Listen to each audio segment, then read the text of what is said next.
At this time, recognize Mr. Powell, the subcommittee chair, for 5 minutes. Thank you. I thank you, Mr. Chairman.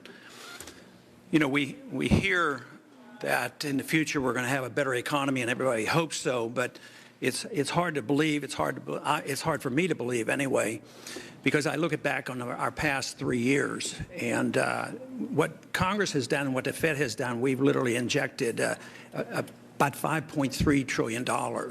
And I don't think we got very much for it. The national debt went up $5.1 trillion. Real GDP grew less than 1%. So I don't think we've gotten a whole lot. Unemployment really hasn't recovered. We still have 7 million people that have become unemployed. And one statistic that is very glaring, if you look at the chart, is how long people are unemployed. The average time used to be 17 weeks. Now it's nearly 40 weeks they stay unemployed.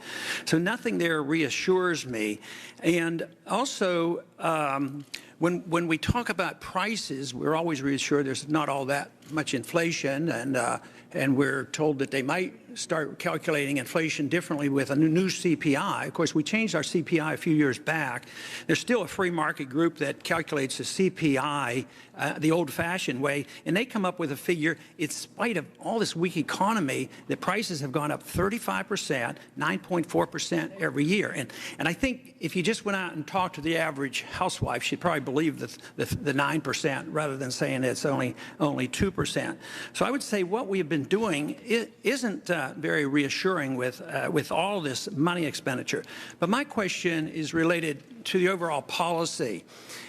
Spending all this money hasn't helped, and yet many allies that would endorse so much of what's been going on, whether it's the Fed or the Congress, they recognize that consumer spending is very, very important, and they concentrate on that. But the $5.1 trillion didn't go to the consumers. It went to buying bad assets. It went to bailing out banks. It went to bailing out big companies. And lo and behold, the consumer didn't end up getting this. They lost their job, and they lost their houses and mortgages, and they're still in trouble. But my question is, if you took that $5.1 trillion and said that consumer spending is good, you could have given every single person in this country $17,000. Why is it the program of both the Congress and the Fed to direct the money to the people who have been making a lot of money, instead to the people who, if you argue that the consumer needs to spend the money? I obviously don't advocate this, but I would suggest, you know, maybe it could have worked better. It couldn't have worked any worse. But what is the reason we direct it toward the banks and the big corporations, too big to fail, and we don't pay that much attention to the consumer if it's true, and I don't know if you agree with that or not, that consumer spending is an important issue? Well, it is an important issue, Congressman, but you're mistaken in saying that the Federal Reserve has spent any money. You say $5 trillion. We have lent money. We have purchased securities. That's not buying, that's not dissipating, you know, the money. We've gotten all the money back. As an article over the weekend by Alan Sloan showed, in fact, the Fed has been a major profit center for the U.S. government. We've turned over profits in the last 2 years of $125 billion. So we are not costing any money in terms of budget deficits or anything like that. In terms of what we were trying to do, of course, the reason the Federal Reserve was founded a century ago was to try to address the problems arising from financial panics, which did, by the way, occur in an unregulated environment in the 19th century. We provided liquidity and short-term loans to help financial systems stabilize. We did that not because we particularly care about the managers or the shareholders of financial firms. I hate to interrupt, but my time is about up. But I would like to suggest that you say it's not spending money. Well, it's money out of thin air. You put it into the market and you hold assets, and the assets aren't, you know, they are diminishing in value when you buy up bad assets. But very quickly, if you could answer another question, because I'm curious about this.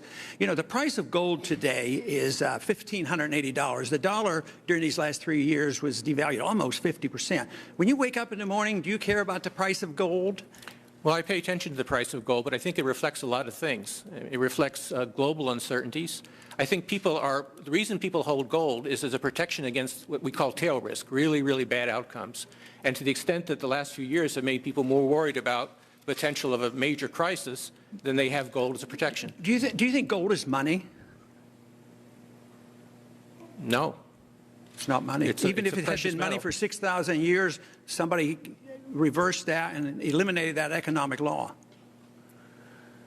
Well, it's an asset. I mean, it's the same. Would you say Treasury bills are money? I don't think they're money either, but they're a financial why asset. do central banks hold it? Well, if it's it's a not form of money? reserves. It's a Why form don't of- they hold diamonds? Well, it's tradition, long-term tradition.